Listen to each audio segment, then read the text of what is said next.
Malam itu, suasana kembali mencekam. Kyung-suk, ayah dari anak yang sedang sakit itu, ditembak. Namun ternyata tembakan itu tidak fatal. Pelurunya hanya untuk membuatnya pura-pura pingsan. Dalangnya adalah Noel.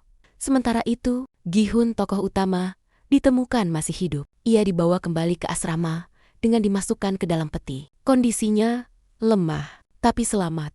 Di sisi lain, Junho dan timnya terus menelusuri jejak. Mereka mencari pilot drone yang dilempar ke laut oleh Kapten Park. Kapten memberi alasan bahwa pilot itu mungkin mabuk dan tidak sengaja tercebur. Tim pun sepakat menuju pelabuhan terdekat dengan harapan bisa mencari pengganti. Gi-hun perlahan sadar dari pingsannya. Di saat yang sama, para penjaga mengumumkan jumlah uang yang sudah terkumpul sebanyak 39,6 miliar won. Namun, dari ratusan pemain, kini hanya tersisa 60. Mereka diberi kesempatan untuk memilih lanjut atau berhenti. Gi-hun marah besar, tak terima dengan sistem permainan yang kejam ini. Ia pun diborgol. Tapi setelah voting, mayoritas memutuskan untuk melanjutkan permainan. Mau tak mau, semuanya harus mengikuti. Di ruang operasi, Kyung-suk akhirnya diselamatkan oleh Noel. Saat para petugas hendak mulai membedah, Noel mengambil tindakan brutal. Semua orang di ruangan dihabisinya, kecuali sang dokter yang dipaksa untuk menyelamatkan Kyung-suk jika ingin tetap hidup. Malam itu juga, Woo-suk mengajak Junho berbincang. Ia mencurigai Kapten Park karena malam insiden terjadi. Ia sempat melihat sang kapten memegang obeng, padahal kapten mengaku sedang tidur. Namun, Junho masih membela, sebab menurut ibunya, kapten pernah menyelamatkannya di masa lalu. Pagi harinya, permainan keempat dimulai. Para VIP sudah berdatangan ke arena. Pemandangan mengerikan menyambut jasad para pemain yang gugur, digantung sebagai peringatan. Permainan keempat bernama Petak Umpat Labirin. Para pemain dibagi kedua tim secara acak, yaitu tim biru dan tim merah. Tim biru diberi waktu 30 menit untuk menemukan jalan keluar di labirin atau sembunyi sampai waktu habis. Sementara tim merah akan menjadi pemburu, mereka hanya bisa lolos jika menghabisi satu anggota tim biru yang mereka temukan. Tim biru mendapatkan masing-masing satu kunci untuk membuka pintu di labirin. Bentuk kuncinya berbeda-beda, ada lingkaran, segitiga, atau persegi. Tim merah sebaliknya dibekali dengan pisau. Gi-hun tergabung dalam tim merah bersama Namgyu, Janhe, Minsu, dan Geumja. Sedangkan di tim biru ada Seonnyeon, Hyunju, Daeho, Jongda si kakek tua, Myunggi, dan Yongsik. Yongsik yang awalnya berpisah tim dengan ibunya Geumja, akhirnya diberi kesempatan untuk bertukar posisi. Ia dengan rela bertukar agar ibunya tak perlu membunuh siapapun. Hal serupa juga terjadi antara Monggi dan Janhe. Mereka menukar tim demi menghindari pertarungan yang tak diinginkan. Sementara itu, Junho dan timnya telah menemukan pilot drone baru. Namun Woo-suk tiba-tiba menyatakan tidak bisa ikut. Ada sesuatu yang harus ia selidiki lebih lanjut.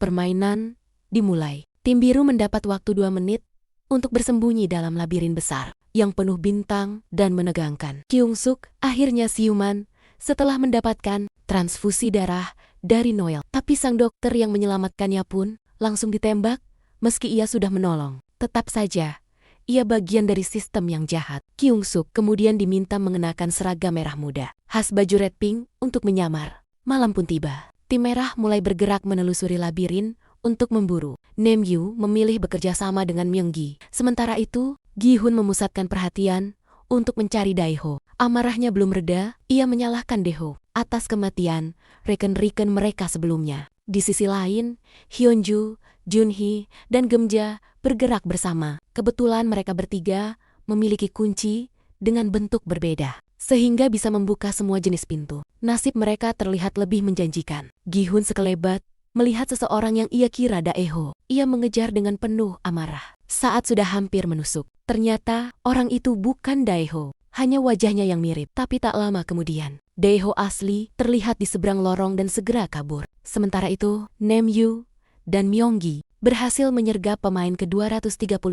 Dengan kompak, mereka menusuknya bersama agar keduanya bisa dinyatakan lolos. Namun, tanpa disadari, obat-obatan milik Namgyu terjatuh. Minsu yang menemukannya pun segera menggunakannya untuk dirinya sendiri. Ketegangan terus meningkat. Junhee terjatuh dari tangga. Situasinya memburuk karena ada pemain merah nomor 226 mendekat. Hyunju pun terpaksa berhadapan dan membunuhnya untuk menyelamatkan Junhee. Itu menjadi luka emosional tersendiri baginya. Sementara itu, si Yangde, kakek tua yang dijuluki Aki-Aki, justru bersikap egois alih-alih menyelamatkan rekannya. Ia malah mengorbankan rekannya untuk bisa lolos. Myunggi dan Namju kembali menemukan korban kedua mereka dan kembali menusuk bersama. Tapi kali ini, ambisi mulai menguasai Namju. Ia mengajak Myungji untuk menghabisi semua tim biru, bahkan juga tim merah, demi memperbesar peluang merebut hadiah uang. Daeho terluka, kakinya tergores, tapi ia berhasil melawan balik dan merebut pisau. Junhee, yang kakinya cedera cukup parah, diperiksa oleh Hyunju. Ia pun meminta Hyunro lanjut mencari jalan keluar, sementara Gemja tinggal untuk menemani. Namun, belum sempat mereka berpisah, Junhee mulai merasakan sakit luar biasa. Ia hendak melahirkan di tempat lain. Yang Sik nyaris terbunuh oleh pemain merah, tapi diselamatkan oleh pemain 203 yang datang tepat waktu. Sementara itu, Sanhai, seorang pemain lain yang semula membangun kepercayaan dengan timnya, mulai mengkhianati semua orang demi keselamatan diri sendiri. Ia kabur, panik, hingga bertemu Gi-hun.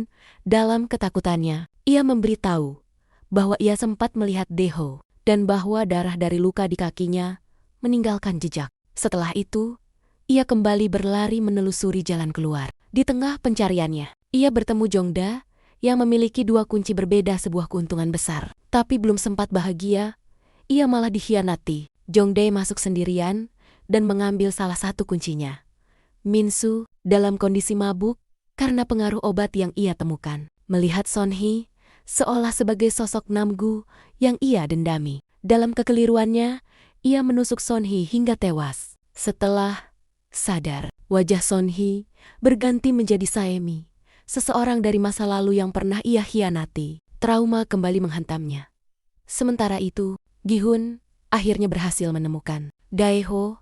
Keduanya saling menatap dengan penuh dendam dan rasa bersalah. Di sanalah, Daeho akhirnya mengaku bahwa ia bukanlah seorang marinir seperti yang ia klaim. Ia berbohong hanya agar bisa bergabung dalam tim dan bertahan hidup. Daeho juga menjelaskan bahwa serangan panik yang dideritanya waktu itu bukan rekayasa. Ia benar-benar ketakutan. Namun penyesalan itu tidak cukup bagi Gi-hun. Dendam di hatinya telah membara terlalu lama. Mereka berkelahi hebat di lorong sempit labirin. Pertarungan brutal itu berakhir saat Gi-hun mencekik Daeho hingga tewas. Waktu tersisa hanya 3 menit. Geumja dan Janhe terus mencari jalan keluar, mengikuti jejak darah yang ditinggalkan Hyunju sebelumnya. Tapi belum sempat membuka pintu dengan kunci yang cocok, Yongsik muncul. Ia belum menusuk siapapun dan ingin lolos bersama ibunya Gemja. Untuk itu, ia berniat menusuk Junhee. Namun, Gemja tak rela. Ia melindungi Janhe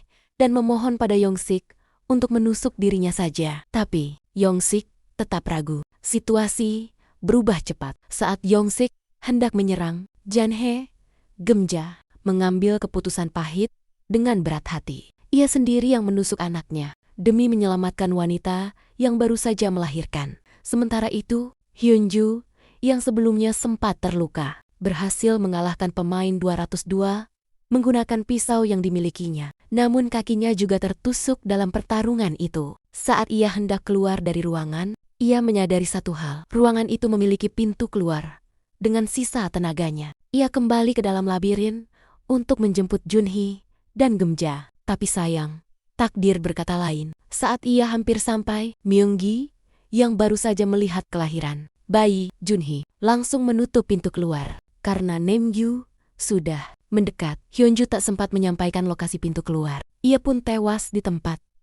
Di penghujung episode, Gi-hun benar-benar hancur secara mental. Rasa bersalah atas semua kematian dan tindakannya membuatnya ingin mengakhiri hidup. Ia mencoba bunuh diri, namun dihentikan oleh prajurit bertopeng pink. Gi-hun dipukul hingga pingsan, layar menggelap. Babak keempat permainan ini berakhir dengan darah.